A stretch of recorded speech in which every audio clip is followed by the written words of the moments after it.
किसानों को कह देगी खालिस्तान, हाँ नौजवानों को कह देगी कि ये जो है अर्बन नक्सल है, जो आज विश्वविद्यालय में बोले। हाँ हाँ हाँ गांव का आदिवासी दलित पिछड़ा लड़ेगा तो उनको नक्सली कह के मार देगी। टुकड़ों टुकड़ों में लोग विरोध करें और टुकड़ों टुकड़ों में उनको मारा जाए। हाँ। सरकार हमेशा ये चाहती है कि एक बड़ी एका न बन पाए। सोनम वांगचुक जेल में है, हाँ। गौरी लंकेश मार दी गई, नरेंद्र दाभोलकर पंसारे मार दिए गए। यदुमुल्ला कह करके जब यादवों को अपमानित किया जा रहा है और ये कहते हुए कि मुस्लिम परस्त है ये, अपमानित किया जा रहा है, तो बाकी क्यों नहीं बोल रहे हैं? और जब बाकियों को अपमानित, जैसे दलितों के ऊपर अत्याचार हो, तो यादव अगर उस तरह से न बोले। भाजपा का मूल सिद्धांत ये, फूट डालो और राज करो। अच्छा भैया, यूजीसी जो आ रहा था, इससे किस वर्गों को ज्यादा फायदा रहेगा, किस वर्ग को ज्यादा नुकसान रहेगा? पिछड़ों किसानों के बीच से नेता पैदा हो गया। हाँ। कोई गरीब का बच्चा लालू भैंस किसी में बैठे बैठे मुख्यमंत्री कुर्सी पहुंच गया। हाँ। कोई हलवानी करने वाला इटावा का एक सामान्य सा बच्चा किसान परिवार का लोहिया के आंदोलन में बचपन में ही जेल में चला गया। बड़ा हुआ तो पूरे उत्तर भारत की राजनीति को बदल दिया उसने। कुछ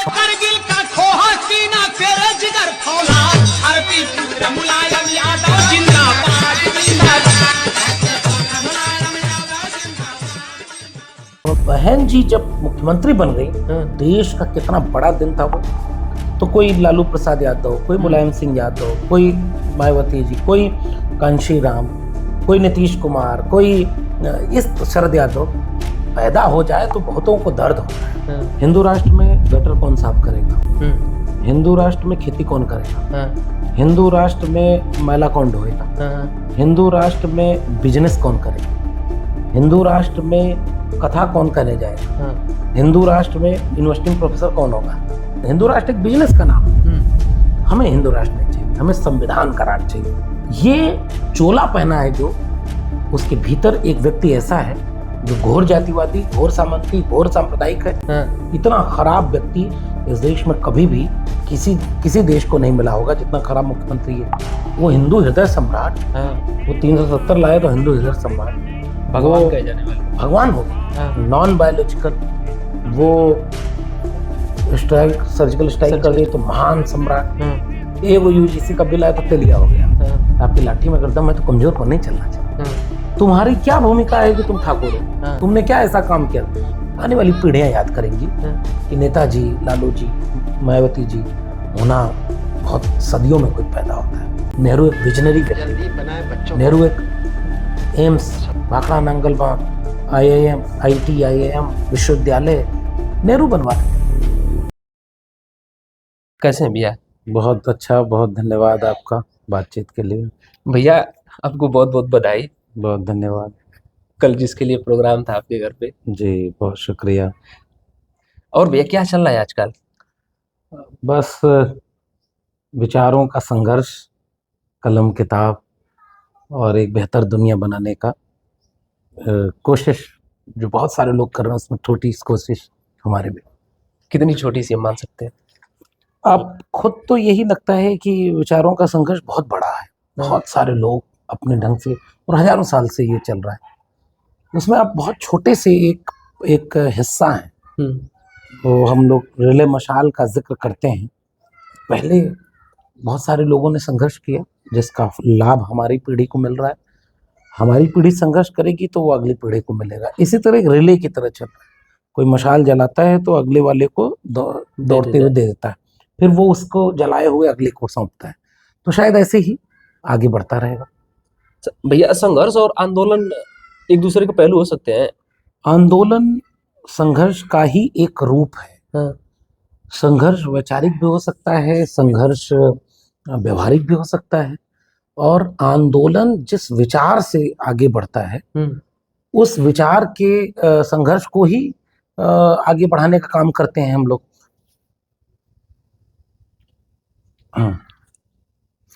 तो आंदोलन असल में विचारों के संघर्ष का जो एक गतिशील इतिहास है, उसमें कई बार पड़ाव ऐसा आता है कि वो संघर्ष तेज हो जाता है, व्यापक हो जाता है, तो उसे आप आंदोलन कह देते हैं। कई बार आंदोलन की तरह नहीं होता, धीरे धीरे चल रहा होता है।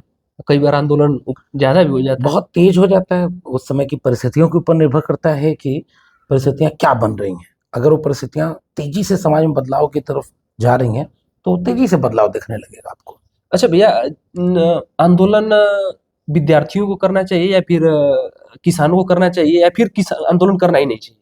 किसको ज्यादा जरूरी है आंदोलन करना? लोकतंत्र में हर नागरिक के लिए जरूरत है कि अगर वो जिंदा है तो वो अपने हक अधिकार को लेकर सजग रहे। लोकतंत्र के सामान्य अर्थ में ये निहित है कि वोट से जिसको आप ताकत देते हैं उसके ऊपर जिम्मेदारी रहे कि वो आपके हक में फैसला कर रहा है कि नहीं। आप किसान हैं तो ताकत में हुकूमत में बैठे लोग किसानों के पक्ष में नीतियां बना रहे हैं या किसानों के बाजार के जो दलाल हैं या मीडियोकर हैं उनके पक्ष में जो बड़े पैसे वाले हैं। तो ये किसानों को जब लगे कि उनके खिलाफ कोई नीति बन रही है तो उन्हें भी अपनी आवाज उठानी पड़ती है। लोकतंत्र का मतलब यही है। विद्यार्थियों को जब ये लगे कि उनकी शिक्षा के अधिकार छीने जा रहे हैं, जैसे शिक्षा महंगी हो रही हो, फीस बढ़ाई जा रही हो, सिलेबस बदला जा रहा हो, स्कूल कॉलेज विश्वविद्यालय बंद किए जा रहे हो, प्राइवेट बढ़ता जा रहा है, महंगी शिक्षा होती जा रही है, तो उनको बोलना पड़ेगा। ऐसे ही युवा है अगर कोई और उसे रोजगार नहीं मिल रहा, जो जिस काम के लायक उसका हुनर हो उसके लायक अगर काम न मिले तो ये सरकार की जिम्मेदारी होती है कि ऐसा माहौल बनाए कि काम उसे मिले। तो अगर कोई भी समुदाय है लोकतंत्र में तो उसे अपने हक के लिए आवाज उठानी पड़ती है, वरना सत्ता निरंकुश हो जाती है। आखिर सत्ता क्या चाहती है भैया? जब भी आंदोलन कोई अपनी बात रखना जाए तो सीधे से सत्ता मानती नहीं है। आजकल एक बड़ा दौर चल रहा है कि नहीं आंदोलन करो, जैसे किसानों ने आंदोलन किया था, यूजीसी पे जो आंदोलन चल रहा है, आखिर सरकार क्यों नहीं मानती या फिर क्यों नहीं आंदोलन जो करना चाहते उसको मतलब समझती, उनकी बातों को फील करती? बहुत पीछे न जाए, क्योंकि जंग आज़ादी जब चल रही थी तब भी इस देश को समझाना एक मुश्किल काम था कि आप गुलाम हैं, आपको आज़ादी के लिए लड़ना है। फिर भी थोड़ा सा ही देश लड़ा, बाकी लोगों को पता ही नहीं था या लड़ने लायक नहीं थे, या बहुत सारे लोग अंग्रेजों के गुलाम बन गए थे, दरबार बन गए थे, पेंशन ले रहे थे। इसका मतलब थोड़े से लोग हर दौर में होते हैं जो सजग होते हैं। जिस समय किसान आंदोलन चल रहा था, जो ताकतवर किसान थे, जो जागरूक किसान थे, जो संगठित किसान थे, वो सड़कों पर थे। बाकी किसान या तो बहुत कमजोर थे, लड़ने लायक नहीं थे, या उनको पता ही नहीं था कि लड़ना था, इसलिए भी मुश्किल हो जाती है। जैसे नौजवान है, नौजवानों में इतनी बड़ी तादाद है और वो रोजगार नहीं मिल रहा है, लेकिन बहुत सारे नौजवानों को या तो बरगला दिया गया है, या भटका दिया गया है, या बांट दिया गया है, इसलिए बड़ा आंदोलन खड़ा नहीं हो पा रहा है। इसी तरह से जैसे जैसे सत्ता तानाशाही रुख अख्तियार करेगी, चंद पूंजीपतियों के हाथों से सरकार चलाएगी, तो कोई भी लोकतांत्रिक आवाज से वो डरेगी, तो हर आंदोलन के खिलाफ खड़ी हो जाएगी। किसानों को कह देगी खालिस्तानी है, नौजवानों को कह देगी कि ये जो है अर्बन नक्सल है, युवा जो विश्वविद्यालय में बोलेंगे, गांव का आदिवासी दलित पिछड़ा लड़ेगा तो उनको नक्सली कह के मार देगी।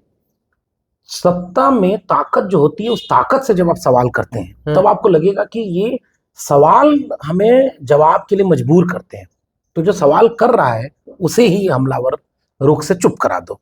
भैया आपकी बातों में थोड़ा सा हमको एक क्वेश्चन याद आ गया कि अगर दलित विरोध करे इनका तो उसे ये अम्बेडकरवादी कहेंगे, यादव विरोध करे तो इसे येदु मुल्ला कहेंगे, और भी कुछ था, तो आखिर ये किसको, कोई मुस्लिम विरोध करे तो उसे पाकिस्तानी कहेंगे, तो आखिर किसको ये क्या मानना चाहते हैं? ये इसीलिए ताकि कोई विरोध न करे।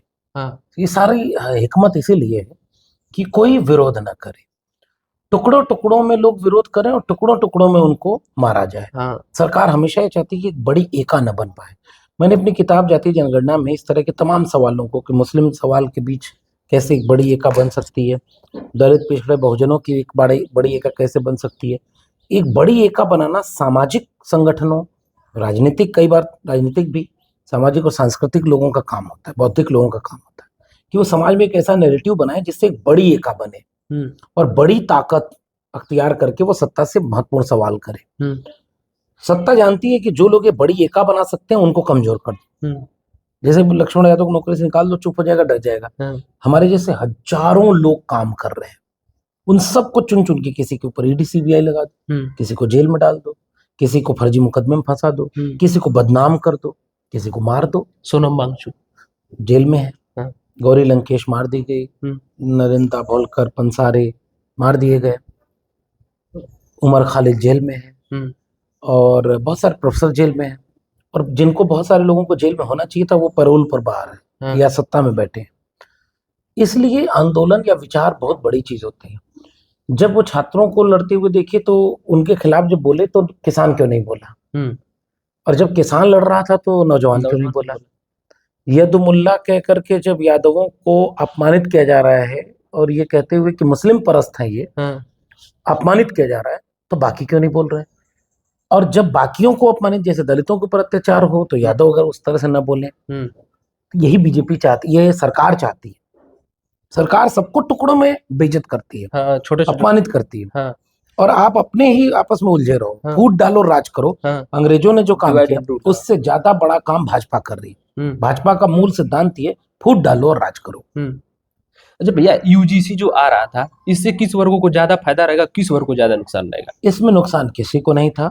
इसमें एक प्रावधान बना था कि SC ST को हाँ, पहले 2007 में जब सुखदेव थोराट कमेटी बनी थी, उस कमेटी ने ये पाया कि समाज में जातिवाद है, तो समाज का जातिवाद कैंपस में नहीं आएगा। लेकिन उस कमेटी ने ये पाया कि कैंपस में भी वो जातिवाद आ गया। कैंपस के भीतर शेड्यूल कास्ट शेड्यूल ट्राइब बच्चे जातिवादी अन्याय अत्याचार के शिकार हो रहे हैं। तो उसके बाद ये हुआ कि इनके लिए एक प्रोटेक्शन कमेटी बनाई जाए कि अगर भाई कोई जातिवादी इंटरव्यू नंबर कम देगा, कोई भेदभाव करेगा, कोई अपमान करेगा, किसी भी तरह का डिस्क्रिमिनेशन प्रोफेसर के साथ, छात्र के साथ, कर्मचारी के साथ, तो उसको प्रोटेक्ट करने के लिए कमेटी बनेगी। 2012 में वो कमेटी बनी, लेकिन उसके बाद भी 2016 में रोहित वेमुला, 2019 में पायल तड़वी, ये सब आया। तो सुप्रीम कोर्ट में ये जब मामला इन दोनों की माओं ने लड़ाई लड़ी, तो कोर्ट ने कहा कि जो 12 का रेगुलेशन है ये कारगर नहीं है और सख्त बनाओ, कैंपस में जातिवाद नहीं होना चाहिए। दिग्विजय सिंह की कमेटी आई, उसने कहा कि ओबीसी के साथ भी जातिवाद होता है, तो इसको जोड़ दिया।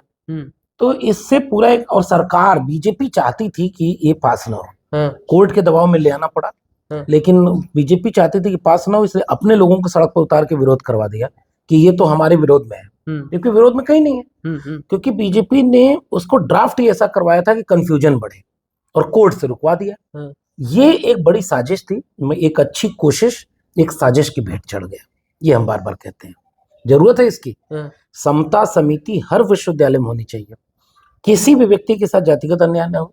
वैसे ही और समिति बनाओ जिसमें किसी के साथ लैंगिक भेदभाव ना हो, किसी भी तरह का भेदभाव ना हो, और हर बच्चा एक अच्छे माहौल में पढ़े। अच्छा भैया, जब यूजीसी आ रहा था, अगर उसमें ओबीसी में यादव नहीं हो रहा होता, तब यूजीसी का क्या? नहीं, यादव का अलग से कोई प्रावधान उसमें नहीं है, ओबीसी का है। और ओबीसी नहीं होने पर, जैसे मंडल आंदोलन की बार बार हमें याद है, यूजीसी जब भी इस तरह के सवाल आते हैं तो मंडल का विरोध केवल इसलिए हुआ था, शेड्यूल कास्ट शेड्यूल ट्राइब के रिजर्वेशन को इस देश के लोगों ने कबूल कर लिया, दमन जाता दिखता था, अछूत बना दिया, अपमानित कर दिया। तो उन थोड़ा सा, हालांकि सबको कबूल वो भी नहीं, गालियां उस भी आरक्षण को मिलती है, SC ST को भी अपमान आज भी उनको करने में कोई पीछे नहीं हटता, कहीं भी अपमान कर देते हैं, और अपमान घट नहीं रहा, बढ़ता जा रहा है। लेकिन जब मंडल आया तो मंडल आंदोलन ने ये साबित किया कि इस देश के पिछड़ी किसान जातियों के साथ भी बहुत अन्याय अत्याचार, अगर उनको भी पॉजिटिव डिस्क्रिमिनेशन नहीं देंगे तो उनके साथ न्याय नहीं होगा। पूरे देश में सड़कों पर लोग उतर गए, क्योंकि ओबीसी की संख्या ज्यादा है। मंडल कमीशन कहता है 52%। आज जाति जनगणना नहीं हो रही, मैंने अपनी किताब जाति जनगणना में ये बात जिक्र किया, और मैं तो आपके माध्यम से लोगों से कहूंगा कि प्रोफेसर की डायरी आप इसलिए पढ़े क्योंकि शिक्षा की चिंता थी, कलम और किताब की। जाति जनगणना इसलिए पढ़िए क्योंकि सामाजिक न्याय के समाजवादी आंदोलन का पूरा इतिहास उस किताब में है, जो ये बताती है कि इस किताब को क्यों पढ़ा जाना चाहिए, क्यों जरूरी है जाति जनगणना। जब जिसके जितनी संख्या बढ़ी उसकी उतनी हिस्सेदारी। तो जैसे ही ओबीसी सड़क पर आ जाएगा, ओबीसी एक बड़ी एका बना लेगा शेड्यूल कास्ट शेड्यूल ट्राइब के साथ, तो 90% की बात होने लगेगी। और जब 90% एक हो गया तो 10% की हुकूमत कैसे होगी। इसलिए सामाजिक न्याय की लड़ाई करती है कि 10 आदमी 10 रोटी खाए, 10 आदमी 90 रोटी ना खाए, और 90 आदमी 10 रोटी पर गुजारा ना करे। ये किसी खिलाफ लड़ाई नहीं है। तो जब मंडल आया तब भी इसके विरोध में यही कहा गया कि ये तो मेरिट की हत्या हो गई, अब तो सब देश बर्बाद हो जाएगा, अब तो ये हो जाएगा वो हो जाएगा। अब मंडल लागू हो गया, देश बर्बाद तो नहीं हुआ। बर्बाद उन लोगों की वजह से जरूर हो रहा है जो गोबर खिला रहे हैं, जो अंधविश्वास पाखंड फैला रहे हैं, जो मजहब के नाम धर्म के नाम पर लड़ा रहे हैं देश को, उसकी वजह से देश जरूर बदनाम हो रहा है। आरक्षण से मेरिट की हत्या नहीं हुई, आरक्षण से मेरिटोरियस लोग आए हैं कैंपसेस में, जिनको एकलव्य बना करके रोका जा रहा था। तो द्रोणाचार्यों को रोकने के लिए इस तरह प्रावधान है। यूजीसी ने भी यही काम किया, लेकिन भाजपा नहीं चाहती, इसलिए भाजपा की सारी ये साजिश थी कि सब उलझ जाओ, मैं तो कह रहा हूँ कि यूजीसी रेगुलेशन 2026 ये खुद ही अपने आप में बहुत खराब है। ये भाजपा ने बनाया, इससे बहुत अच्छा होना चाहिए था, क्लियर होना चाहिए था कि भेदभाव ना हो, किसी के खिलाफ दिखते ना। तो भाई बड़ी लड़ाई है, सामाजिक न्याय के आंदोलन की लड़ी जाएगी। अच्छा भैया, समाज में यूजीसी और मंडल आयोग का मतलब कितना भूमिका रहा? यूजीसी तो अभी छोटा प्रकरण है, मंडल आंदोलन बहुत बड़ी चीज है। मंडल आंदोलन देश का इतिहास बदल दिया। मंडल आंदोलन बहुत बड़ी लड़ाई के साथ आया। मैंने अपनी किताब में बाकायदे 3 चैप्टर मंडल आंदोलन पे लिखे। क्रिस्टोफ जेफरले अपनी किताब इंडिया साइलेंट रिवॉल्यूशन में मंडल कमीशन को साइलेंट रिवॉल्यूशन कहते हैं। देश की आधी से ज्यादा आबादी, हर दूसरा आदमी ओबीसी, और वो हर दूसरी जगह पर देश में नहीं है ना। हर दूसरा वाइस चांसलर, हर दूसरा प्रोफेसर, हर दूसरा न्यायाधीश, हर दूसरा बिजनेसमैन, हर दूसरी जमीन, हर दूसरी शिक्षा, सब उसके पास नहीं है। तो जब मंडल लागू हुआ तब देश सबका बनना शुरू हुआ। उसी के विरोधी कमंडल लेकर उतर गए। मंडल के विरोध में मंदिर लेकर आ गए। ये सारे लोग दलित पिछड़े विरोधी हैं। इतिहास इनका गवाह है आरएसएस और बीजेपी का। ये शुरू से इसके विरोधी रहे, क्योंकि मुट्ठी भर लोगों के हाथ में आरएसएस सत्ता चाहती है। आरएसएस मुट्ठी भर लोगों के हाथ में ताकत चाहती है। दिखावा जो वो करती है कि हम सबके हैं, लेकिन वो जिसकी है उसकी मुट्ठी बंद है। तो मंडल ने पूरे देश को बदल कर रख दिया। अभी आने वाला समय इसका मूल्यांकन करेगा। मंडल ना होता तो हम लोग यहाँ नहीं होते। लाखों लाख नौजवान, इसलिए कभी मौका मिले तो बिंदेश्वरी प्रसाद मंडल को शुक्रिया कहना चाहिए। बाबा साहब को शुक्रिया करना चाहिए, क्योंकि संविधान ना होता तो मंडल कमीशन ना होता। तो बाबा साहब की अगुवाई में, बाबा साहब डॉक्टर भीमराव अम्बेडकर की अगुवाई में संविधान बना तो मंडल का रास्ता बना। बीपी मंडल की कमेटी से रिपोर्ट आई तो रास्ता आगे बढ़ा। शरद यादव, मरहूम नेताजी मुलायम सिंह यादव, लालू यादव, और उस समय के रामविलास पासवान, नीतीश कुमार, करुणानिधि, सारे लोग, मंडल के लोग लड़े, तब जाकर के मंडल लागू हुआ। तो जब मंडल लागू हो रहा था तो बड़ा एक मुलायम सिंह यादव को, लालू प्रसाद यादव को बड़ा मतलब हेट दिस देखा गया उनको। पिछड़ों किसानों के बीच से नेता पैदा हो गया। कोई गरीब का बच्चा लालू भैंस किसी में बैठे बैठे मुख्यमंत्री कुर्सी पहुंच गया। कोई पहलवानी करने वाला इटावा का एक सामान्य सा बच्चा किसान परिवार का, लोहिया के आंदोलन में बचपन में ही जेल में चला गया। बड़ा हुआ तो पूरे उत्तर भारत की राजनीति को बदल दिया उसने, पिछड़ों दलितों की आवाज बन के, अकलियत की आवाज बन के। तो वो मुलायम सिंह यादव कैसे बर्दाश्त होगा? कोई कांशीराम बन गया।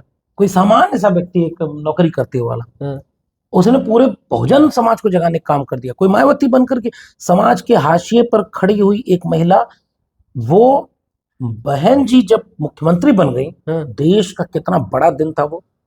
तो कोई लालू प्रसाद यादव, कोई मुलायम सिंह यादव, कोई मायावती जी, कोई कांशीराम, कोई नीतीश कुमार, कोई इस शरद यादव पैदा हो जाए तो बहुतों को दर्द होता है, स्वीकार नहीं होता। मुट्ठी भर वाले लोगों को दर्द होता है। इसीलिए क्योंकि इनके बीच से अगर नेता पैदा होने लगे तो इनके पीछे समाज जागरूक होने लगेगा, और समाज जागरूक होगा तो गुलाम कैसे रहेगा? तो गुलामी पसंद लोग जो गुलाम बनाना चाहते हैं पूरे देश को, वो इन लोगों को कभी स्वीकार नहीं करते थे। तो हमको तो लगता है भैया कि आपके साथ भी वही घटना घटी। जब इलाहाबाद यूनिवर्सिटी को आप टॉप किए तो ये हुआ था कि अब यादव के बच्चे, अहीरों के बच्चे अगर किताब लिखने लगे तो वो एक व्यक्ति है, लेकिन जिससे हमारी लड़ाई है वो एक विचार है। वो एक व्यक्ति ने एक व्यक्ति को बोला, लेकिन उसके पीछे की सोच जो है वो हजारों साल की जातिवादी सोच थी, सामंती सोच थी। मैं तो यूनिवर्सिटी टॉप किया तब मुझे बोला गया। कोई सड़क पे ऐसे ही चल रहा है उसको अपमानित कर देते हैं, कोई दूल्हा बारात लेके जा रहा है उसको मार पीट देते हैं, कोई मुंह छलक देता है उसको मार देते हैं, कोई खटिया पर बैठ गया उसको मार दिया। तो हमारे लोग तो जाने कितने समय से ये सब सहते आए, फिर लड़ते भी आए, आगे भी लड़ाई जारी रही। खटिया पलटो खटिया आंदोलन उसी समय आया था साहब। जनेऊ वाला आंदोलन हमारी जाति जनगणना वाली किताब में हमने लिखा है कि जनेऊ पहन लिया किसान जातियों ने तो उनको हमला कर दिया, खटिया बैठ के तो हमला कर, इटावा में भी चला, इटावा में तो चुरकी काट ली। तो ये बड़ी एक लंबी लड़ाई है, और हमें लग रहा है कि न्याय और समता की लड़ाई है। हम लोग आगे भी इसको लड़ेंगे मजबूती से। अच्छा भैया, हमारे देश में वर्ण व्यवस्था शुरू कैसे हुई? ये हमारी किताब पढ़ेंगे तो आपको मिलेगा। क्योंकि एक भाजपा आरएसएस वाले झूठ फैलाते हैं कि हमारे यहाँ तो जाति वर्ण था ही नहीं, जन्म ना जाते शूद्र, जन्म से सब शूद्र हो जाते थे, गुण कर्म से जो है सब लोग वर्ण व्यवस्था में बदलते रहते थे। हमने तो ऐसे ब्राह्मणों को नहीं देखा जो गुण कर्म की वजह से शूद्र हो गए। हमने तो ऐसे क्षत्रियों को नहीं देखा जो गुण कर्म की वजह से। अब जैसे मैंने एक बार टीवी डिबेट में ऐसे ही एक व्यक्ति बोल रहा था कि वर्ण व्यवस्था हमारे देश में ऐसे नहीं थी, कोई भी किसी जाति का था पैदा सब शूद्र होते थे, कर्म के हिसाब से वर्ण तय होता था। हम्म, तो मैंने उससे कहा कर्म के हिसाब से अभी भी तय होता है? तो कहा हाँ। तो हमने कहा कि मेरा नाम डॉक्टर लक्ष्मण यादव है, हाँ, तो मैं किस में आता हूँ? तो ओबीसी में। ओबीसी किस में आते हैं? वर्ण व्यवस्था में। हाँ, ब्राह्मण में आते हैं, क्षत्रिय में आते हैं। हाँ, हालांकि मेरा दावा है कि क्षत्रिय वाला एक डिबेट है हाँ, जिसमें थोड़ा पढ़ना होगा समाज को। जिसके राजा रहे हो पूर्वज, वो शूद्र कैसे होगा? मौर्य वंश, पाल वंश, हाँ, प्रतिहार वंश, यदुवंश, गुर्जर वंश, जाट वंश, हाँ, गोंडवाना, भीलवाड़ा, ये राजाओं के राजघराने हैं। तो वर्ण व्यवस्था थोपी गई है। वर्ण व्यवस्था इस देश में कभी थी नहीं। सम्राट अशोक को शूद्र कैसे कहोगे तुम? लेकिन इन लोगों ने जानबूझकर थोपा कि मौर्य कौन होगा? शूद्र होगा। ओबीसी को, क्योंकि क्षत्रिय नहीं मानते वो उन्हें, जबकि ये वाहियात बात है। वर्ण व्यवस्था फ्रॉड है। मैं तो वर्ण व्यवस्था को मानता ही नहीं। लेकिन जब मैंने उससे कहा कि तुम वैश्य में नहीं मानते तो शूद्र में आएगा ओबीसी तुम्हारे हिसाब से, हमारे हिसाब से नहीं, तो शूद्र में आएगा। तो पैदा शूद्र में हुआ। और मैं दिल्ली यूनिवर्सिटी प्रोफेसर हूँ, तो प्रोफेसर का काम किस में आता है? ब्राह्मण में। तो कहा कि मैंने कि मैं कौन हूँ फिर? शूद्र हूँ कि ब्राह्मण? अरे नहीं, ये वो ऐसे वैसे। हमने कहा बस समझ गए, चुप रहो, फिर फ्रॉड मत करो। गुण कर्म एक बात है, जाति व्यवस्था जैसी वाहियात बीमार। मैंने अपनी किताब में लिखा है कि जाति बीमारी है, जनगणना उसकी जांच है, जमात बनना उसका इलाज है। तो वर्ण व्यवस्था एक फ्रॉड है। वर्ण व्यवस्था थोपी गई है ताकि मुट्ठी पर लोगों का वर्चस्व बना रहे, और हम इसे नहीं मानते, हम इसे खारिज करते हैं। अच्छा भैया, हिंदू राष्ट्र बनाने की लोग बात करते हैं, तो हिंदू राष्ट्र जब बनेगा, ये लोग जो बना लेंगे हिंदू राष्ट्र, उसमें दलित कहाँ होगा? दलित ही नहीं, मैं तो कह रहा हूँ जितनी भी शुद्ध अति शुद्ध जातियां हैं वर्ण व्यवस्था के मुताबिक, उनकी जगह कहाँ होगी? हिंदू राष्ट्र बनेगा तो चोटी नहीं काटी जाएगी यादव की कथा कहने पर। कथा कह सकता है यादव की नहीं? इन सबों से पैमाना पूछिए। हिंदू राष्ट्र में गटर कौन साफ करेगा? हिंदू राष्ट्र में खेती कौन करेगा? हिंदू राष्ट्र में मैला कौन ढोएगा? हिंदू राष्ट्र में बिजनेस कौन करेगा? हिंदू राष्ट्र में कथा कौन कहने जाएगा? हिंदू राष्ट्र में यूनिवर्सिटी में प्रोफेसर कौन होगा? हिंदू राष्ट्र में स्कूल पढ़ने टीचर कौन होगा? सारे सवाल का पूरा खाका बना के दिखाओ। हिंदू राष्ट्र में मंदिर में पुजारी कौन होगा? हिंदू राष्ट्र में चंदा किसको मिलेगा, किसको नहीं मिलेगा? हिंदू राष्ट्र में स्वर्ग किसको मिलेगा, किसको नहीं मिलेगा? ये फ्रॉड हैं लोग, वाहियात लोग हैं। ये समाज सब मिलके मोहब्बत प्यार से रहें, कोई किसी का हक मारे नहीं। ये हिंदू राष्ट्र जैसे लोग भाजपा के एजेंट हैं। भाजपा इन लोगों को घर में छोड़ रखी है, गांव गांव घुमा रही है। ये चोला पहने हैं धर्म का, लेकिन इन्होंने कबीर को नहीं माना। मैंने अपनी किताब में भी लिखा है, कबीर कुआं एक है, पानी भरे अनेक, बर्तन में ही भेद है, पानी सब में एक। कबीर कहते हैं कि मुँह को कहाँ ढूंढे रे बंदे, मैं तो तेरे पास। ना मैं मंदिर, ना मैं मस्जिद, ना काबे कैलाश में, ना मैं जप में, ना मैं तप में, ना मैं व्रत उपवास में। खोजी हो तो तुरते मिले हो, पल भर की तलाश में, कहे कबीर सुनो भाई साधो तो मैं तो हूँ। ये इसका मतलब क्या है कि बाहर ये जो धर्म के नाम पर लड़ाते हैं, ये इनका व्यवसाय है, बिजनेस है। ये हिंदू राष्ट्र एक बिजनेस का नाम है। हमें हिंदू राष्ट्र नहीं चाहिए, हमें संविधान का राज चाहिए। बाबा साहब डॉक्टर अम्बेडकर ने एक अच्छा संविधान बनाया, संविधान सभा के लोगों ने संविधान बनाया, और सबने मिल करके तय किया कि सबको समान रखेंगे। तो इस तरह के हिंदू राष्ट्र को भाजपा ने चलाया है, जो कि कहीं से इस देश की जरूरत नहीं। अच्छा भैया, जब ये जाति व्यवस्था खत्म हो जाएगी, छुआछूत खत्म हो जाएगा, तो कैसा होगा नव भारत? बहुत अच्छा होगा, और हम चाहते हैं जाति व्यवस्था खत्म हो। अगर जाति व्यवस्था खत्म नहीं होगी तो कोई बड़ा कोई छोटा रहेगा। जाति व्यवस्था खत्म नहीं होगी तो मेल मिलाप नहीं होगा। Doctor Baba Saheb Ambedkar annihilation of cast की बात करते थे, जाति उन्मूलन। डॉक्टर राम मनोहर लोहिया क्या बात करते थे? जाति तोड़ो, जमात जोड़ो, जमात में बनो, मनुष्य मनुष्य जुड़े। जस जाति जात में जात है, ज्यों केतन के पात, और रविदास मनुष्य न जुड़ सके जब तक जात न जात। इंसान जुड़ नहीं पाएगा जब तक जाति नहीं आएगी, जाति खत्म नहीं होगी। जब तक जाति खत्म हो जाए, इस देश में गैर बराबरी खत्म हो जाए, जातिगत भेदभाव खत्म हो जाए, बहुत अच्छा देश बनेगा। अच्छा भैया, आज का जो समय चल रहा है, मतलब हिंदू राष्ट्र हम बनाएंगे, ये मतलब ये वाला व्यवस्था ही है, ये वाली मतलब ऊंच नीच का भाव, जात मतलब पढ़ाई के क्षेत्र में या फिर किसी भी क्षेत्र में, जैसे आप ही के साथ घटना बता दें कि अगर यादव का लड़का किताब लिखने लगा तो गाय भैंस कौन चराएगा? तो उस हिंदू में गाय भैंस चराने वाले की जगह कहाँ रहेगी? मैं वही कह रहा हूँ, हिंदू राष्ट्र असल में मुट्ठी भर लोगों के वर्चस्व का राष्ट्र है। हिंदू राष्ट्र में किसान कहाँ होगा, मैं तो यही पूछ रहा हूँ, चाहे वही वो वही किसान यादव कहाँ कुर्मी होगा? कोयरी। हाँ। हिंदू राष्ट्र में उनको गाली मिलेगी, मंदिर धुलाया जाएगा। मुख्यमंत्री थे अखिलेश यादव और अच्छे मुख्यमंत्री थे। अब तक के उत्तर प्रदेश के मुख्यमंत्रियों में अगर मैं बात करूं तो राम नरेश यादव जी ने एक बहुत अच्छा फैसला लिया था पिछड़ों को आरक्षण देने का। नेताजी ने, मुलायम सिंह यादव जी ने उस आरक्षण को बढ़ाया था। नेताजी ने पूरे उत्तर प्रदेश की राजनीति, उत्तर भारत की राजनीति को बदल दिया था।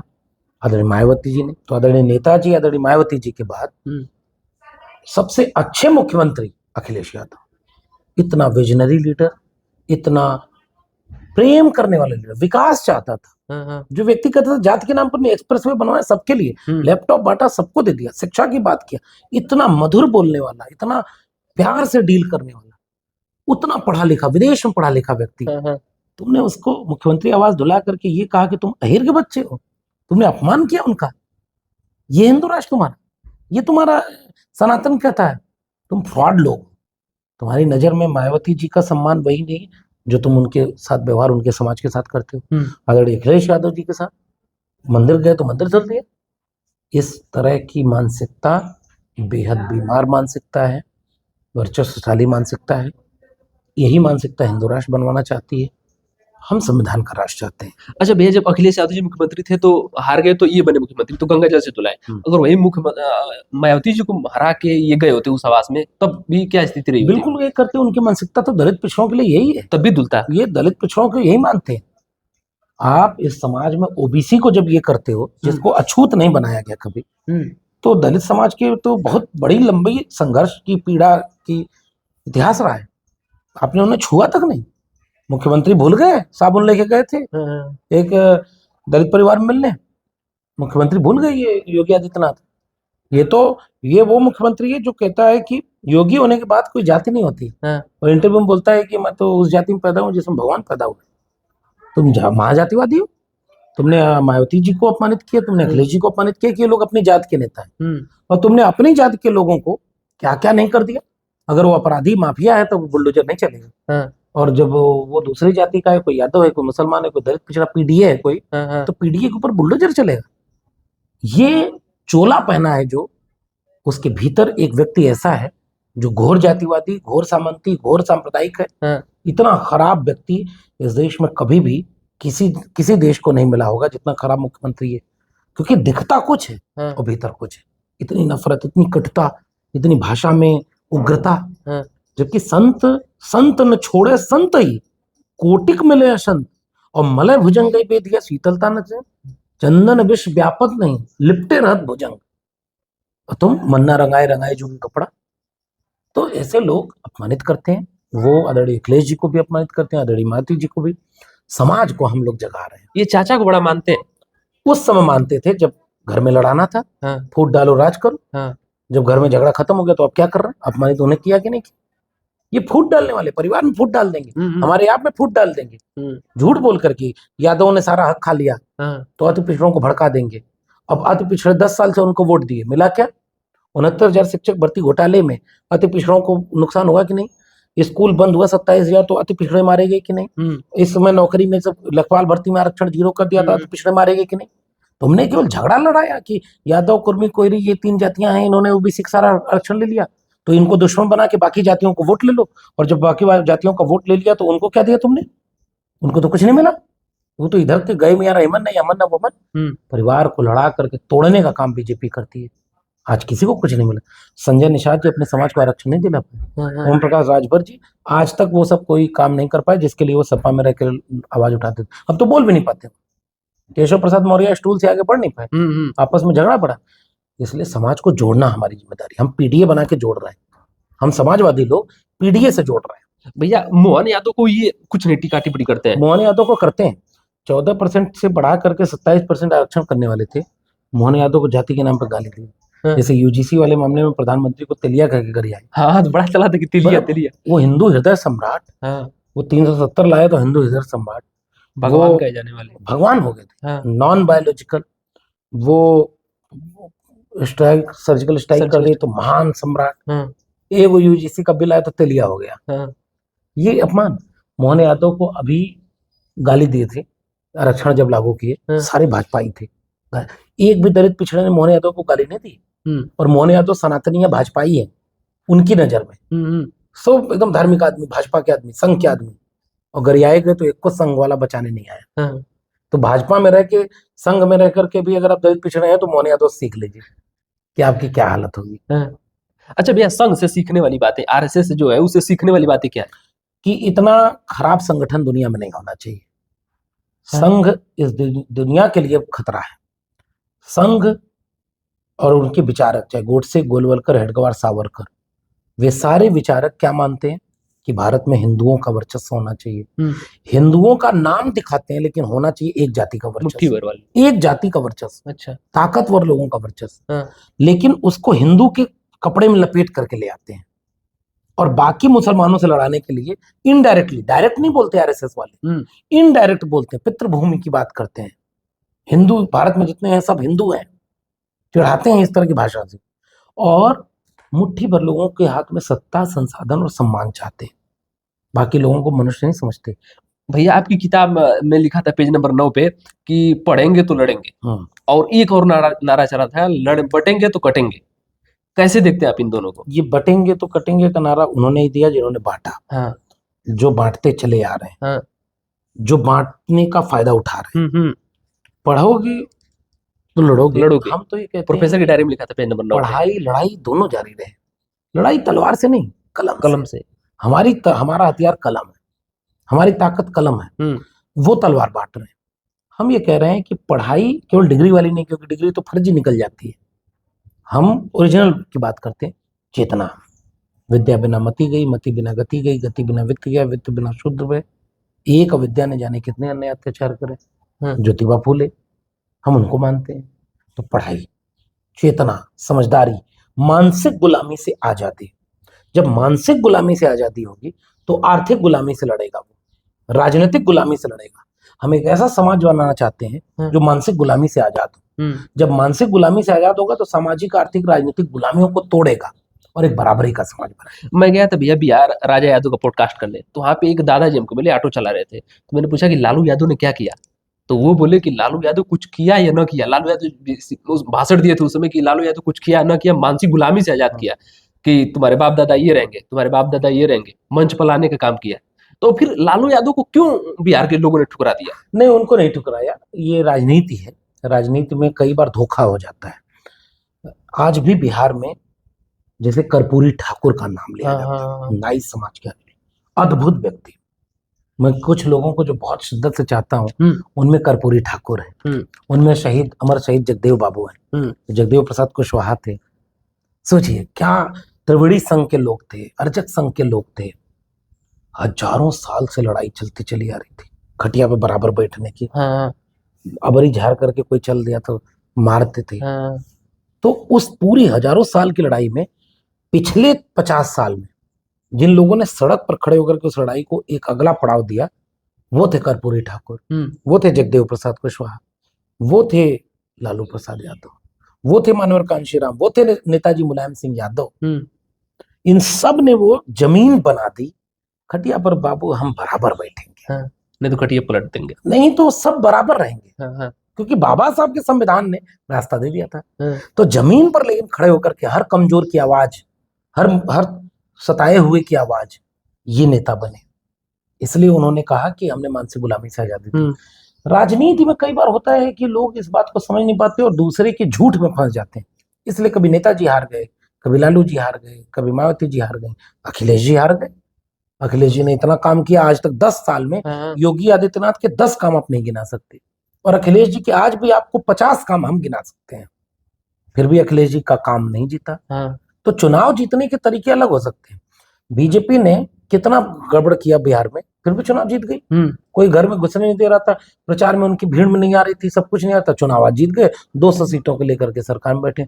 तो अब तो चुनाव लूटा जा रहा है।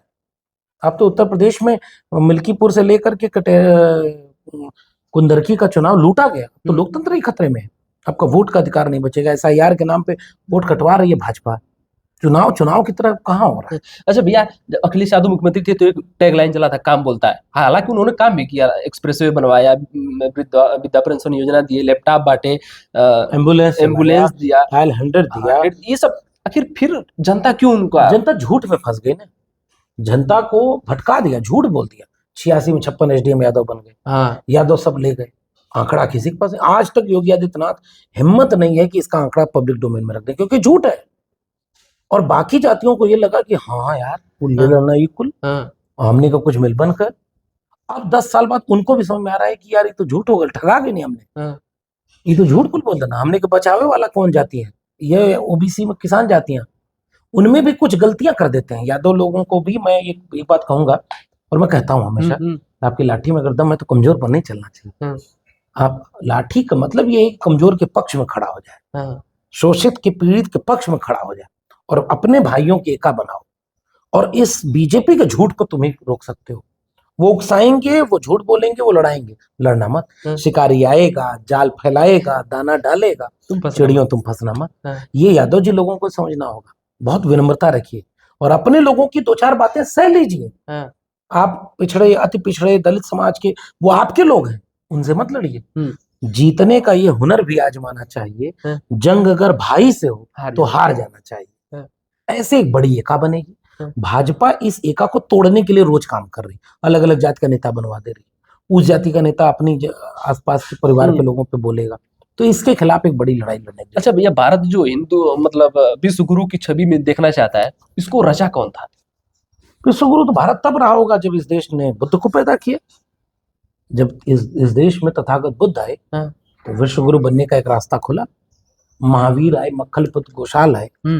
इस देश में जब कबीर पैदा हुए, जब रैदास पैदा हुए, वो सब विश्व गुरु बनाने वाले लोग थे। इस देश में जब ज्ञान विज्ञान के लिए षट दर्शन में पदार्थवादी सांख्य और वैशेषिक दर्शन आए, विश्व गुरु बनाने की दिशा में था। आर्यभट्ट और तमाम लोग आए, वो विश्व गुरु बनाने की दिशा में थे। हमारे देश में ज्ञान विज्ञान अनुसंधान की जो परंपरा थी, तर्क विवेक की, वैज्ञानिकता की, पाखंड विरोध की जो चेतना थी, वो विश्व गुरु बनाने वाले थे। अब विश्व गुरु की बात वो सब फर्जी लोग करते हैं जिन्होंने इस तर्क विज्ञान विवेक वैज्ञानिकता मानवता इसके विचार को मार दिया या इसके खिलाफ खड़े हैं। और अंधविश्वास, पाखंड, गोबर गौमूत्र, इसी में उलझा रहे हैं देश को। कैसे विश्व गुरु बनोगे? विश्व गुरु बनेंगे ज्ञान विज्ञान से, मानवतावादी मूल्यों से। विश्व गुरु बनेंगे सबको हाथ में कलम देने से। विश्व गुरु बनेंगे सबको हाथ में शिक्षा देने से, रोजगार देने से। विश्व गुरु बनेंगे हर जाति को आपस में जोड़ने से।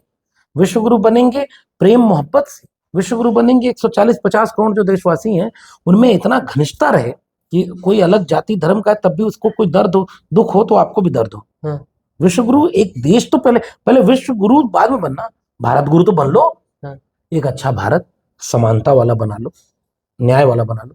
तुम अपने 90% लोगों के खिलाफ खड़े हो और नारा लगा रहे हो विश्व गुरु का, नारा लगा रहे हो कि आत्मनिर्भर बनो, और सब अडानी निर्भर बना रहे हो देश को, पूरे देश को बेच रहे हो।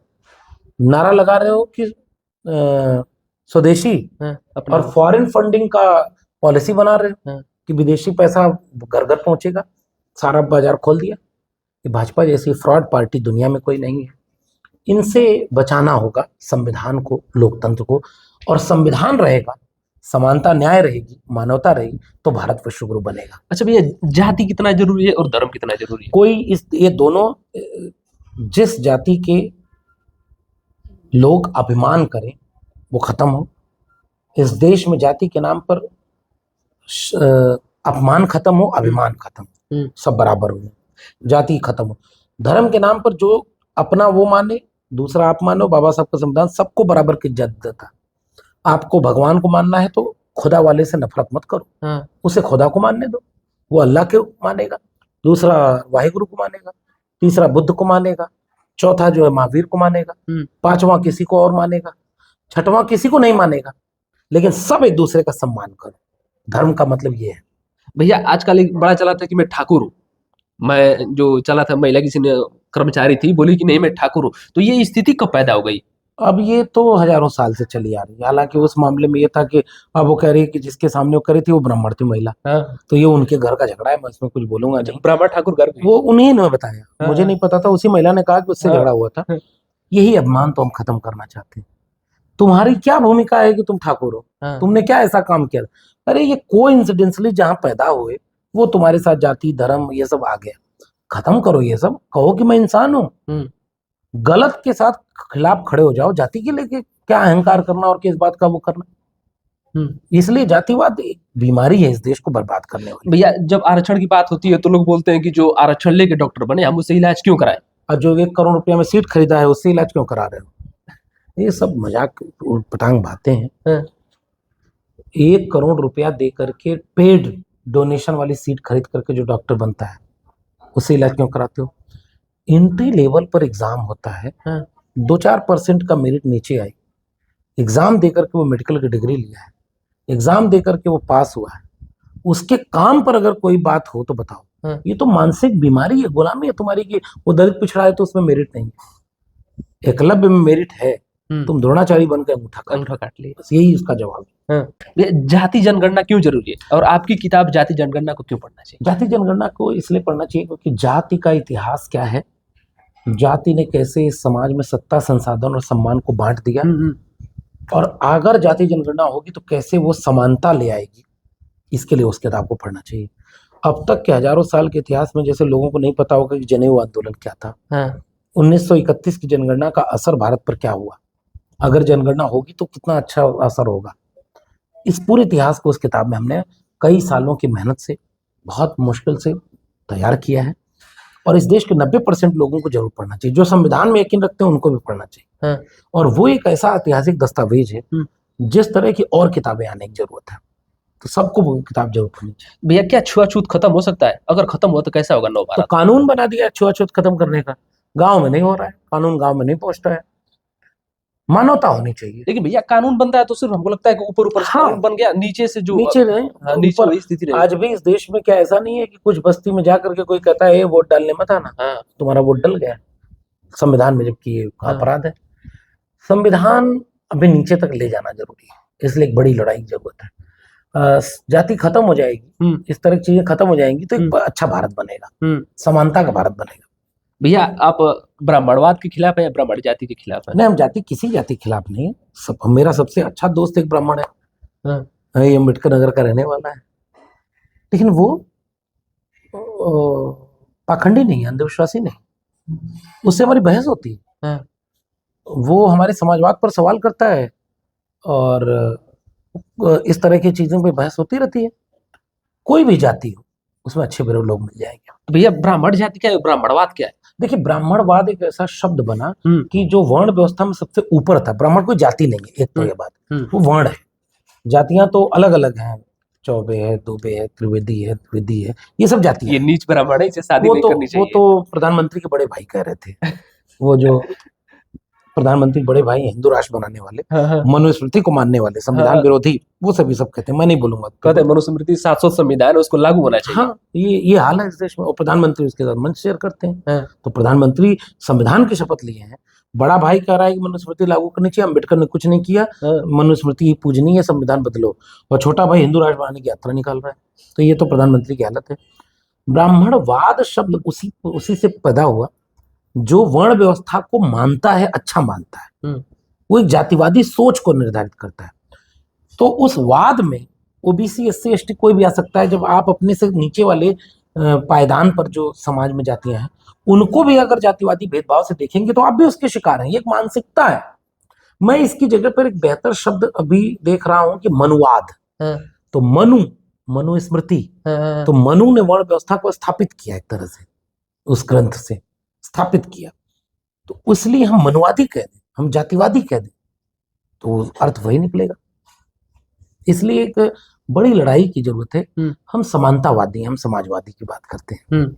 भैया धर्म में कर्मकांड मतलब कैसे फैला और किसने फैलाया इसको, मतलब गुरु कौन था?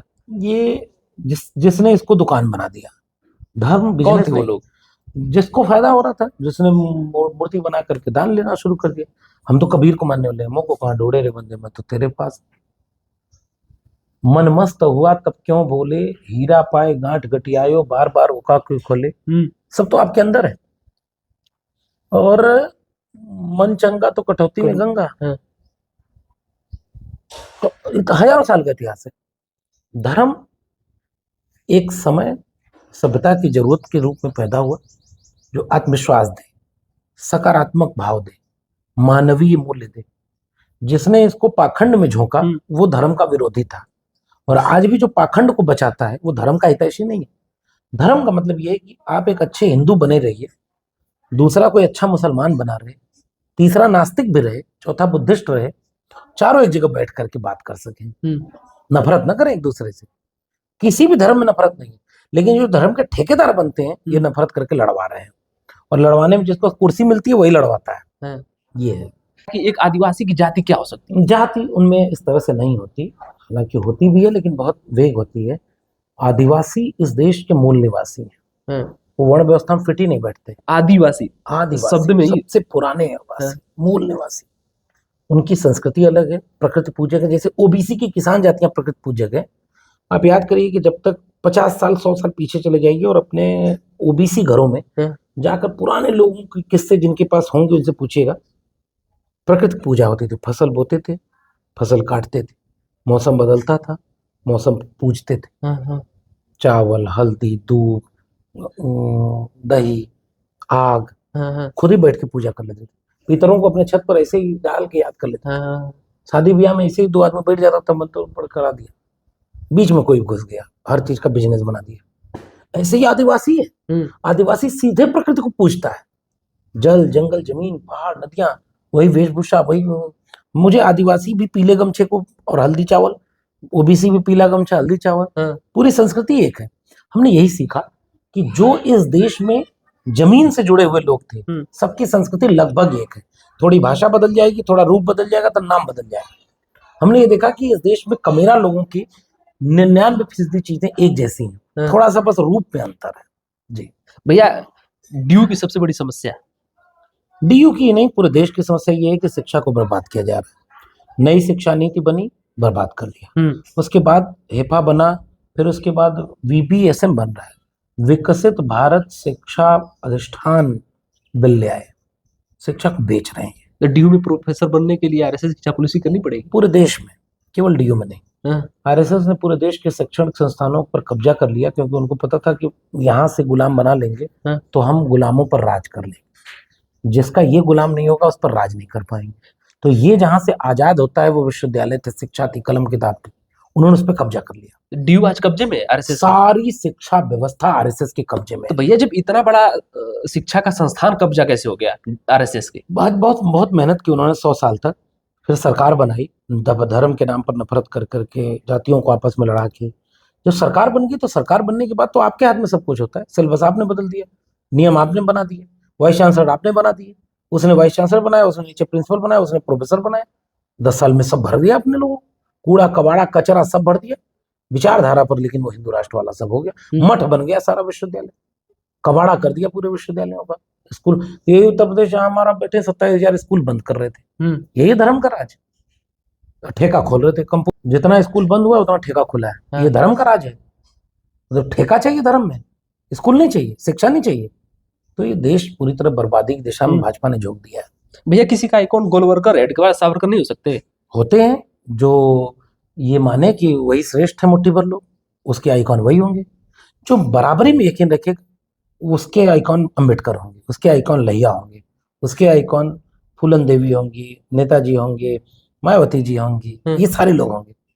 जो बराबरी की बात करेगा, जो थोड़े से मुट्ठी भर लोगों की ताकत की बात करेगा, उसके आइकॉन वही हो। फूलन देवी को बड़ा ये लोग हेट देते हैं कि नहीं, फूलन देवी ने गुंडा था, उसने मतलब ये किया, नेताजी ने उसको सांसद बना दिया, राजनीति में ला दिए नेताजी को। इस देश में फूलन देवी जैसी मजबूत महिला होना संभव ही नहीं है। वो एक आयरन लेडी हम उनको कहते हैं, निषाद परिवार से पैदा हुई और अपने अन्याय अत्याचार का बदला लिया। ये तुम सड़क पर कहते हो कि बलात्कारी को फांसी दो, तो क्या कहते हो?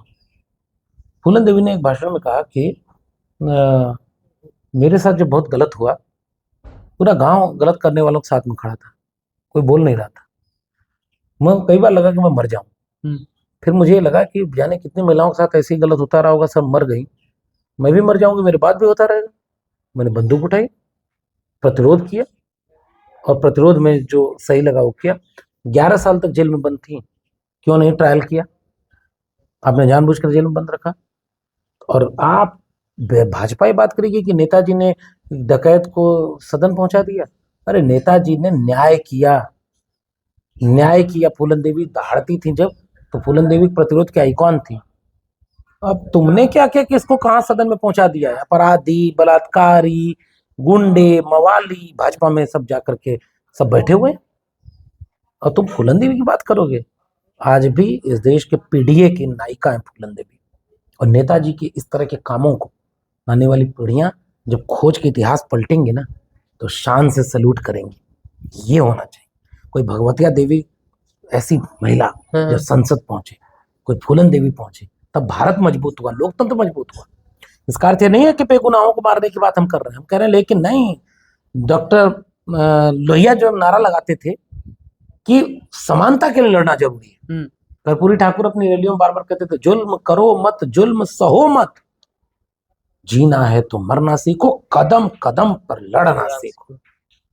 नहीं तो ये जुल्म, हजारों साल से तुमने कितने को मारा, पीटा, अपमानित किया, जलील किया, और वो लोग हमको ये सिखाएंगे कि कौन क्या है क्या नहीं है। न्याय के लिए जो मशाल उठी है हम उसके साथ खड़े हैं। भैया मुलायम सिंह यादव को नेताजी को उनको संबोधित किया ये मैंने उनके गुरु थे उदय प्रताप जी, जब उनसे बातचीत की तो उन्होंने बताया कि क्लास में जब पढ़ रहे थे, सबका परिचय लेने गए उदय प्रताप जी, तो उसमें से कुछ बच्चे कहे कि ये नेताजी हैं। तो हमने कहा अरे इतनी कम उम्र में नेताजी? तो कहे कि अरे ये हमारी क्लास के इतने सबसे तेज तर्रार व्यक्ति यही है। तो बच्चे से ही उनको लोग कहते थे नेताजी।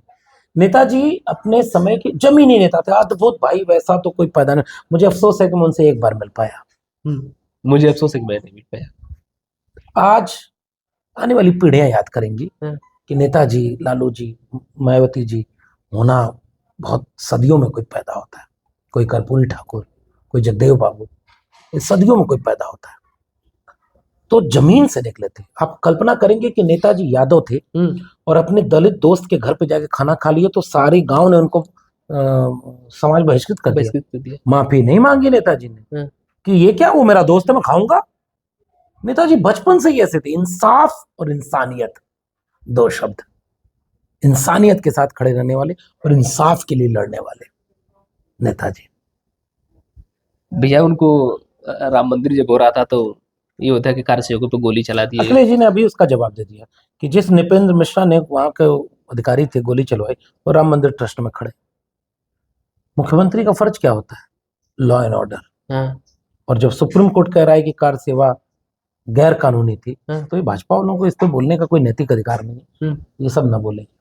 भैया गांधी और अंबेडकर की विचारधारा में कई जगह मतभेद था, लेकिन कई जगह दोनों आखिरी में आकर के समझे। गांधी ने अपने विचार बदले और स्वीकार किया कि अंबेडकर ना होते तो जाति को लेकर मेरी समझ बदलती नहीं।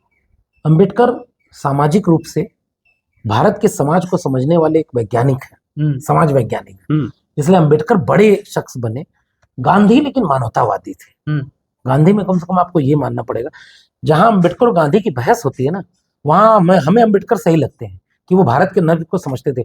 वर्ण व्यवस्था को नहीं मानते थे, गांधी वर्ण व्यवस्था भी मानते थे। छोटा छोटा कई जगह पे मतभेद है दोनों में, लेकिन गांधी अमानवीय नहीं थे। गांधी मानवीय व्यक्ति थे। अहिंसा और सत्य की बात जो बुद्ध करते थे वो गांधी ने भी की। तो मैं कई जगह पे गांधी को मानता हूँ, लेकिन कई जगह पे जहाँ थोड़ा सा मतभेद है वहां अंबेडकर को मैं ज्यादा सही मानता हूँ। जी, डॉक्टर अंबेडकर को ही चैंपियन माना जाता है सोशल जस्टिस का। गांधी जी ने थोड़ा भी योगदान नहीं दिए, उनको नहीं माना जाता। ऐसा मतलब दोनों की लड़ाई अलग थी। गांधी जी ने बाद में ये किसी ने गांधी जी से जाके कहा कि डॉक्टर बाबा साहब अंबेडकर आपके खिलाफ बहुत उग्र रहते और आप कुछ नहीं बोलते। तो गांधी ने क्या जवाब दिया था पता है? कि अंबेडकर जहां से आए हैं वहां अगर मैं होता तो मैं हो सकता उनसे कई गुना ज्यादा उग्र होता। इस समाज की गैर बराबरी ने इतना इस समाज को बांटा है कि अंबेडकर का गुस्सा जायज है, सही है। विरोध कभी नहीं किया अंबेडकर का। 1936 में जब किताब आई तो गांधी ने विरोध किया था, कह रहे ये किताब हिंदुओं को बांटने वाली आ गई, इसको विरोध करिए। दोनों में पत्र व्यवहार हुआ, दोनों एक दूसरे को कन्विंस किए। गांधी वही गांधी हैं जिन्होंने बाद में कहा कि अंतरजातीय विवाह होगा, उसमें भी एक दलित पिछड़ा अति पिछड़ा कोई होगा तो मैं उसी शादी में जाऊंगा, दूसरी शादी में नहीं जाऊंगा। मेरा अगला जन्म हो तो किसी बेहतर घर हो। वही गांधी है ना। तो विचार बदले ना गांधी के। तो मैं अंबेडकर और गांधी वाला रिश्ता चाहता हूं इस देश में। कि हर गांधी को अंबेडकर सिखा दिए कि जाति पे तो यहाँ है। लेकिन गांधी बड़े शख्स थे। गांधी ने, मैं फिर से कह रहा हूं कि गांधी जाति वाले प्रश्न पर अंबेडकर सही है, बाकी प्रश्नों पर गांधी भी सही है। तो आज के जमाना गांधी और नेहरू को गाली दे रहा है, मैं उनके नवयुवक साथ गाली कहता दे हूं, रहा जिनका अपना इतिहास अंग्रेजों से माफी मांगने का रहा। है। गांधी का होने का मतलब समझ रहे, गांधी से लोहिया का संवाद होता था। आप कल्पना करिए कि गांधी के दो शिष्य हैं, एक डॉक्टर राम मनोहर लोहिया, एक जवाहरलाल नेहरू। आप उस भारत का भाजपाई, ये सब प्रधानमंत्री डर गए कि महिलाएं काट लेंगी, तो संसद में भाषण देने नहीं जा रहे। ये लोग का कोई राजनीतिक चरित्र नहीं है कि वो नेहरू और लोहिया की बात करें। लोहिया सदन में खड़े होकर के नेहरू के खिलाफ खूब बोलते थे। एक बार क्या हुआ कि लोहिया नहीं भाषण दिए, तो नेहरू उठ करके आए और लोहिया से कह रहे हैं कि तबीयत ठीक है? कहे क्यों? कहे आज मेरे खिलाफ कुछ बोले नहीं तुम। इस संसदीय चरित्र को, अपनी सरकार बनी थी, लोहिया सड़क पर उतर कर आंदोलन कर रहे थे, नर-रेट आंदोलन। लोहिया वो चीज थे। लोहिया और नेहरू में इतना मतभेद होने के बाद भी नेहरू और लोहिया में सम्मान था, प्रेम था, वैचारिक मतभेद था। आप पढ़िए भारत विभाजन के गुनहगार, आपको नेहरू की कमियां खोजते हुए मिल जाएंगे। लेकिन नेहरू की जगह अगर आज वाले प्रधानमंत्री की तरह कोई प्रधानमंत्री होता तो भारत अब तक मठ में तब्दील हो गया होता। नेहरू एक विजनरी व्यक्ति थे। नेहरू एक एम्स, भाखड़ा नांगल बांध, IIM, IT, IIM विश्वविद्यालय नेहरू बनवा रहे थे। कौन हिम्मत करता है कि ये भारत के नए मंदिर हैं? कल्पना कर सकते हैं आप, भेल सेल सब कुछ बना। तो ये लोग क्या नेहरू पर आवाज उठाएंगे? वसीम बरेलवी का एक शेर है कि अपने हर लफ्ज का खुद आईना बन जाऊंगा, उसको छोटा कह के मैं कैसे बड़ा बन जाऊंगा। तुम किसी को छोटा करके नहीं बन पाओगे। तुम्हारा एब्सटेंट फाइल में नाम आ रहा है, तुम्हारा विदेश में डंका फट जा रहा है, ट्रंप तुमको अपमानित कर दे रहा है, भारत में तुम अपने सारे किए वादे फेल कर गए, तो कैसे महान बनोगे? पूजा करवाने से, नॉन बायोलॉजिकल मीडिया से, आरती करवाने से नहीं। इतिहास मूल्यांकन करता है। आज आपकी सत्ता है तो आपको लगता है कि आप महान हैं। वक्त बदल जाएगा, 20 साल बाद, 25 साल बाद आने वाली पीढ़ी जब इतिहास पलट के पढ़ेगी तो आपको सबसे बुरे प्रधानमंत्री के रूप में याद करेगी कि आपने इस देश में नफरत घोल दी। तो नेहरू को गाली ये लोग क्यों देते हैं? मैं इसीलिए कि वो छोटे हो जाए, हम उनसे बड़े हो जाए। नेहरू एक बड़े कद के व्यक्ति हैं, तो इसकी गाली देने से कोई छोटा नहीं होता। ये इनको कौन समझाए? काम करने से होता है। उन्होंने एक भाखड़ा नांगल बनाया, तुम 10 बना देते। उन्होंने 10 IIT IIM बनाया, तुम 100 बना देते। उन्होंने जो जो काम किया उसका 100 गुना तुम काम कर देते, अपने आप बड़े हो जाते। उनको गाली देने से तो तुम छोटे हो गए, फेल हो गया। तुम्हारे अब इतिहास में तुम्हारा नाम दर्ज नहीं होगा। इसलिए जरूर होगा। BP सिंह ने एक मंडल लागू किया, कमीशन की एक सिफारिश, तुम बाकी 40 कर देते, BP सिंह से बड़े जाते। तुम BP सिंह से भी बड़े नहीं हो पाए हमारी नजर में। तुम नेहरू से बड़े होने की बात छोड़ दो। मेरे लहजे में जी हुजूर न था और मेरा कोई कसूर न था, आपकी किताब में भूमिका में लिखा गया है। मैं जिस घर में बैठा हूँ ये मेरा पुश्तैनी घर है। मेरे पिताजी यहीं, बड़े पिताजी कबीरपंथी, मेरे पिताजी कॉमरेड। मेरे पिता ने कहा था, नौकरी या छोटी छोटी चीजें ये आपके लिए इतने बड़े मायने रखते, खुददारी के लिए जियो, रीढ़ तनी रखो। रीढ़ तनी रहेगी तो बहुत कुछ पा जाओगे।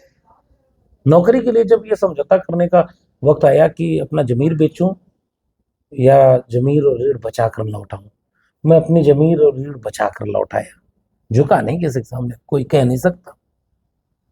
आगे भी लड़ाई जारी रहेगी। मैं कल था वहां पे, तो आपकी माताजी से विधायक जी बोले कि ऐसा है कि नहीं, माताजी बोली शायद विधायक जी से कि बेटा नौकरी छोड़ देना, अब क्या करिए कहा ना। तो विधायक जी बोले कि अब आपके बेटा जी नौकरी देंगे। वो भविष्य के गर्त में है, लेकिन न्याय की लड़ाई, इंसाफ और इंसानियत की लड़ाई जारी रहेगी। विधायक जी के चेहरे पे जो ये बात कहते ये उनका प्रेम है, और ऐसे बहुत सारे लोग प्रेम करते हैं, और उन्हीं की हिम्मत से हम आज यहाँ खड़े हैं। मेरा समाज, मेरे लोग जिनसे शायद मैं न मिला हूँ, उन्होंने मेरी बातें सुनी, मुझे हिम्मत दी। इन गांव वालों के लिए लक्ष्मण यादव क्या है? मैं आज उनके लिए वही बच्चा हूँ, वही उनका प्यारा हूँ। यहाँ मैं कुछ नहीं हूँ। मैं अपनी मिट्टी में आकर के मिट्टी ही धूल की तरह रहना चाहता हूँ। बाहर दुनिया बहुत बड़ी है, वहां कुछ करेंगे, बड़ा कुछ कर लेंगे। मेरा गांव तो मेरे लिए वही है, यहीं बचपन बीता है, यहीं सब खेला कूदा, यहाँ वैसा ही रहना चाहता हूँ। अपने गांव के पेड़ों के नीचे ही रहना चाहता हूँ, इनसे ऊंचा नहीं। न मैं हो सकता हूँ, मेरा एक पैर इसी मिट्टी में रहेगा तो दूसरे पैर से दुनिया नाप लूंगा। आज का नवयुवक लक्ष्मण यादव को क्यों पड़ेगा? पढ़े इंसाफ और इंसानियत की लड़ाई के लिए, और मेरे जैसे और मुझसे बेहतर भी करने वाले बहुत लोग हैं, उन सब के लिए पढ़े और सीखे कि प्रेम, करुणा और न्याय ये आपको बेहतर इंसान बनाएगा। प्रोफेसर की डायरी और जाति जनगणना में कौन सी बातें वो जो दोनों में मिक्स है? प्रोफेसर की डायरी शिक्षा की बात करती है, और उसमें भी खासकर बड़ा चला था उस समय। वंचित शोषित जाति के हर व्यक्ति के हाथ में कलम। जाति जनगणना कहती है कि हर व्यक्ति के हाथ में उसका हिस्सा हो। दोनों इसलिए हर व्यक्ति को पढ़ने चाहिए। बड़ा लक्ष्मण यादव को हेट मिलता है, सरकार देती है, नौकरी से निकाल दी।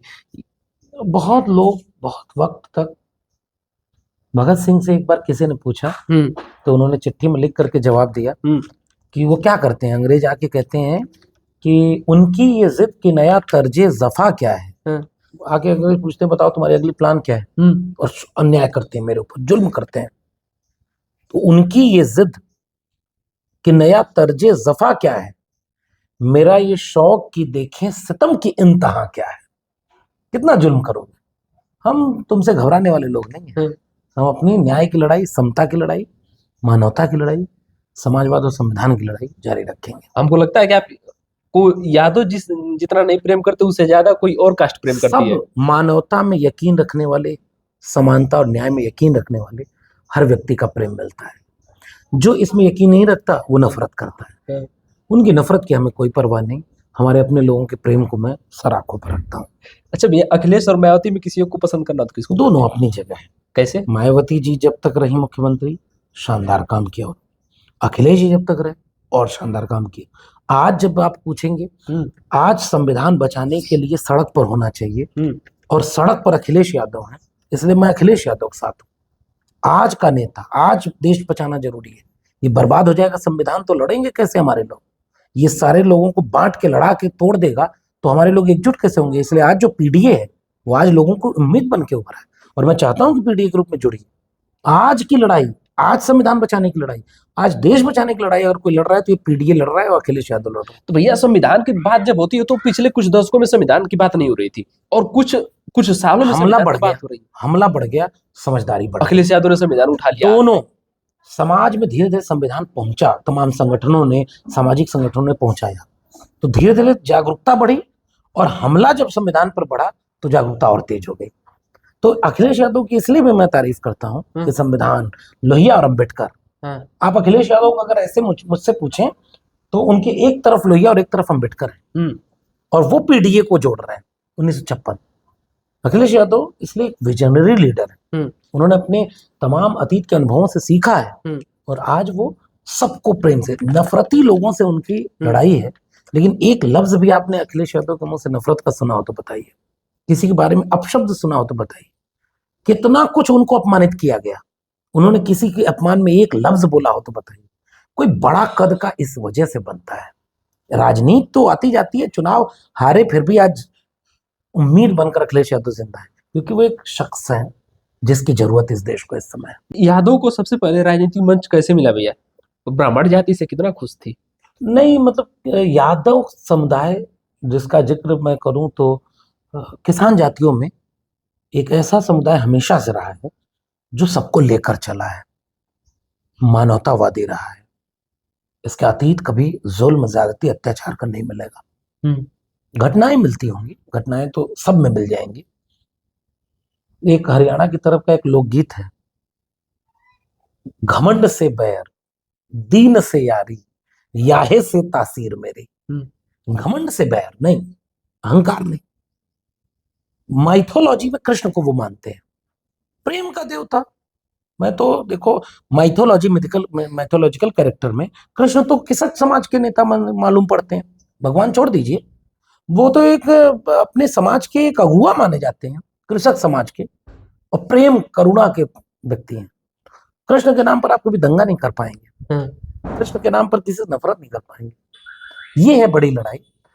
यादव समुदाय उस बड़ी भूमिका में त्रिवेणी संघ में भी रहा, अर्जक संघ में भी रहा, और समाजवाद के आंदोलन में भी रहा।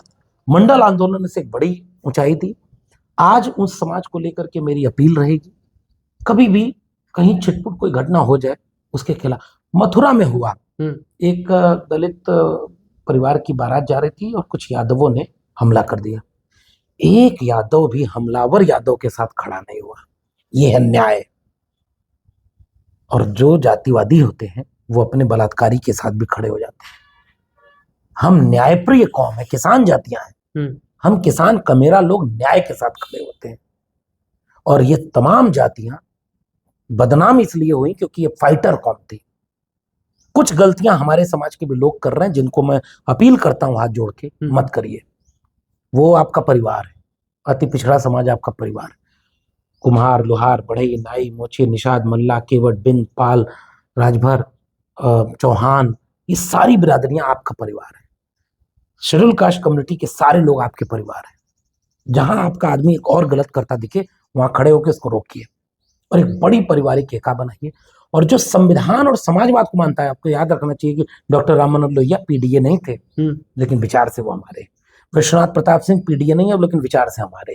तो विचार का रिश्ता बनाओ, जात का रिश्ता मत बनाओ। जाति जनगणना मैंने बात लिखी, एक बेहतर मानवीय दुनिया बनाने। भैया यादव वो जाते जो नीचे वाला भी जलता है यादव से, ऊपर वाला मुट्ठी लड़ेंगे आप तो ये नुकसान सहना पड़ता है। आपके लोग अपने से कमजोर या निचली पायदान पर जो खड़े हैं उनका दिल जीतने के लिए और मेहनत करिए, वो आपसे जलना बंद कर देंगे। भाजपा और आरएसएस नफरत झूठ के रास्ते फैला रही। 86 में 56 एसडीएम यादव हो गए, आप तो आंकड़ा नहीं दी, तो आप सच से उनके पास जाइए। ये यादवों का गांव है, यहाँ ये बस्ती है। अब हमने पूरे गांव में ये बात बताई और लोग अब अपने आप मेरा गांव एक खड़ा हो गया। कहीं कोई अत्याचार खड़ा हुआ, लाठी लेकर खड़े हुए। यहाँ आपको वो चीज नहीं देखने को मिलेगी, तो कोई आपको नहीं जलेगा। और जब आप शोषक के खिलाफ लड़ेंगे तो वो तो आपसे नफरत करेगा, तो उसको स्वीकार करिए कि ये तो संघर्ष का रास्ता है। एक बड़ा टैग चलता है कि जब यादव की सरकार आ जाती है, समाजवादी सरकार आ जाती है, तो यादव की गुंडागर्दी उत्तर प्रदेश में चलने लगती है। इसमें एक साजिश है, ये भाजपा और आरएसएस का फैलाया झूठ है। और हमारे लोग कहीं कहीं इसके शिकार भी हो जाते हैं, कुछ गलतियां करते भी हैं। वो गलती करते हैं 5%, भाजपा आरएसएस उसको फैला के प्रचार करती है 95%। तो 5% वाले अपनी गलती ठीक कर लें, मत करिए। आप कहीं अन्याय अत्याचार मत करिएगा। इतने दिन में सबसे ज्यादा मारे गए यादव। सरकार एक जाति से नहीं बनती। मुलायम सिंह यादव केवल यादव के नेता नहीं थे, अखिलेश यादव केवल यादव के नेता नहीं थे, लालू यादव केवल यादव, वो सारे समाज के नेता थे। तो जो 5% आप गलती करते हैं उसको मत करिए। 95% भाजपा आरएसएस के झूठ को फैलाने, काउंटर करने के लिए गांव गांव जाके कमेटी बनाकर सबसे गांव बाव बाय मिला लीजिए। झूठ हार जाएगा, सच जीत जाएगा। यादव बोलते हैं कि यादव ने सबसे ज्यादा रिस्पेक्ट करता है तो ब्राह्मण का करता है। आज खेसारी लाल यादव मंच पे जो ब्राह्मण का, उनको छोड़ दीजिए, वो एक आध घटना लेकिन है। आज ब्राह्मण समाज आज यादव को फिर वही चाह रहा है कि वो नीचे ही दबे रहे। समझदार जो लोग हैं वो इस तरह की चीजों में यकीन नहीं रखते। हम आपका सम्मान करें, आप हमारा करिए, मेरा एक ही फंडा है। जब यादव जी कोई कथा का आते थे तो पंडित जी आए, दही पूरा सजाव चाहिए उनको। ये सब चीजें हैं, लेकिन अब एक बेहतर हम ये कह रहे हैं कि हम आपका सम्मान करें, आप हमारा करें, बराबर की समानता। और इस समानता में हम आपका अपमान नहीं करेंगे, आप हमारा मत करना, बर्दाश्त भी नहीं होगा। लाठी उठ जाएगी फिर। नहीं मतलब लाठी, अब तो लाठी से आप, मैंने एक बात कही थी कि लाठी से आप तभी जीत पाओगे जब आपका या बराबर का होगा या आपसे कमजोर होगा। कलम लो ना हाथ में, कलम से आप कितने भी ताकतवर आदमी से जीत सकते हैं। लाठी अन्याय के खिलाफ खड़ी होनी चाहिए, न्याय के पक्ष में खड़ी होनी चाहिए, संविधान के पक्ष में खड़ी होनी चाहिए। असली लड़ाई कलम से है। भैया आप जो यादव उत्तेजित हो जाते हैं, जो 5% वाली बात की है, आप उनको क्या सुझाव मैं देंगे? उनको यही कह रहा हूं कि आप ये इस बात को समझें कि समय बदल गया।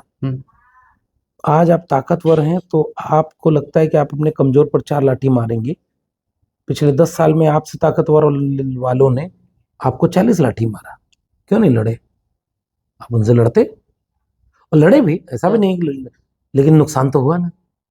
फर्जी मुकदमे हुए, घर गिराने के। ये देवरिया में कांड हुआ, प्रेमचंद यादव घर गिराने जा रहे थे, खड़ा हुआ समाज बच गया।